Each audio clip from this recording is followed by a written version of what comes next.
The rise of Adolf Hitler, and the Nazi Party in the 1930s, came on the back of votes from millions of ordinary Germans, both men and women. But aside from a few high-profile figures, such as concentration camp guard Irma Grese, and concentration camp murderess Ilse Koch, little is known about the everyday women who embraced the National Socialist German Workers' Party, known more commonly as the Nazi Party. What little data we do have on ordinary Nazi women has been largely underused, forgotten or ignored. It has left us with a half-formed understanding of the rise of the Nazi movement, one that is almost exclusively focused on male party members. And yet more than 30 essays on the subject Why I Became a Nazi, written by German women in 1934 have been lying fallow in the archives of the Hoover Institution in Palo Alto for decades. These essays were only unearthed 3 years ago when 3 Florida State University professors arranged to have them transcribed and translated. They have since been made available digitally, but have not received widespread attention. As scholars of Holocaust studies, crimes against humanity and political behavior, we believe the accounts of these women give an insight into the role of women in the rise of the Nazi Party. They also point to the extent to which women's attitudes on feminism differed after the Great War, a time when women were making gains in independence, education, economic opportunity and sexual freedom. The German women's movement had been among the most powerful and significant in the world for half a century before the Nazis came to power in 1933. Top-quality high schools for girls had existed since the 1870s, and German universities were open to women at the beginning of the 20th century. Many German women became teachers, lawyers, doctors, journalists and novelists. In 1919, German women got the vote. By 1933, women, of whom there were millions more than men, Berlin had 1,116 women for every 1,000 men, voted in roughly the same percentages as men for Hitler and National Socialist candidates. The essays unearthed at the Hoover Institution give an insight as to why some of them did. Dissatisfaction with the attitudes of the Weimar era, the period between the end of World War I and Hitler's rise to power, is clear in the women's writing. Most of the essay writers express distaste with some aspect of the political system. One calls women's voting rights a disadvantage for Germany, while another describes the political climate as haywire, and everyone was everyone's enemy. Margret Schrimpf, a 54-year-old woman living just outside of Berlin, describes her experience. Nahm an den Treffen aller Parteien teil, von den Kommunisten bis zu den Nationalisten, bei einem der demokratischen Treffen in Friedenau, Berlin, bei dem der ehemalige Kolonialminister, ein Jude namens Sternburg, sprach, erlebte ich Folgendes. Dieser Jude hatte die Kühnheit, unter anderem zu sagen, was sind die Deutsche tatsächlich fähig?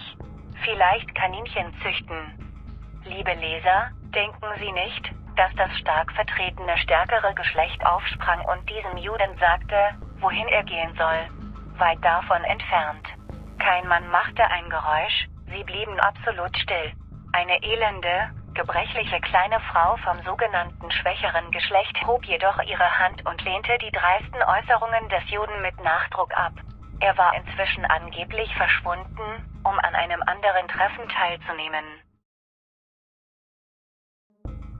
These essays were originally collected by an assistant professor at Columbia University, Abel Theodore, who organized an essay contest with generous prizes with the cooperation of the Nazi propaganda ministry.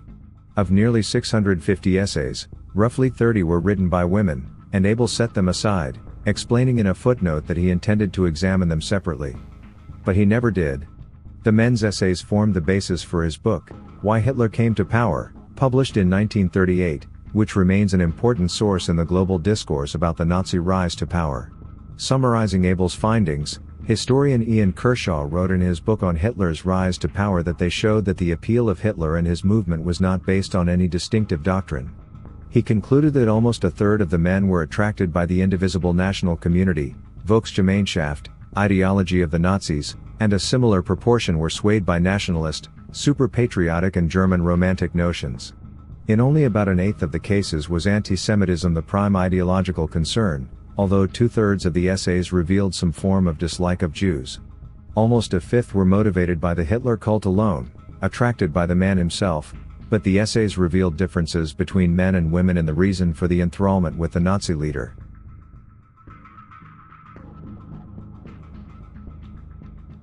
For men, The cult of personality appears to center around Hitler as a strong leader charging toward a Germany, which defined itself by those it excluded. It's not surprising that women, on the cusp of exclusion themselves, were less captivated by this component of Nazism. Rather, the women's essays tend to refer to religious imagery and sentiment, conflating piety with the Hitler cult. The women appear to be moved more by Nazism's proposed solutions to problems such as poverty, rather than the supposed grandeur of Nazi ideology in the abstract. In her essay, Helene Radke, a 38-year-old wife of a German soldier, describes her divine duty to forget about all my household chores and to perform my service to my homeland. Agnes Molster-Sorm, a housewife and private tutor, calls Hitler her God-given Führer and savior, Adolf Hitler, for Germany's honor, Germany's fortune and Germany's freedom. Another woman replaced the star on her Christmas tree with a photograph of Hitler surrounded by a halo of candles. These men and women shared the message of National Socialism as if it was gospel and referred to new party members as converts. One such woman describes early efforts to convert her family to Nazism as falling on stony soil and not even the slightest little green sapling of understanding sprouted. She was later converted through conversations with her mailman. The essays do not only serve as historical curios, but as a warning as to how ordinary people can be attracted to extremist ideology at a time of social distress. Similar language has been used to describe the current political climate in the United States and other countries. Perhaps, as some do today, these women believed all their society's ills could be solved by the restoration of their nation to a perceived state of former glory, no matter the cost.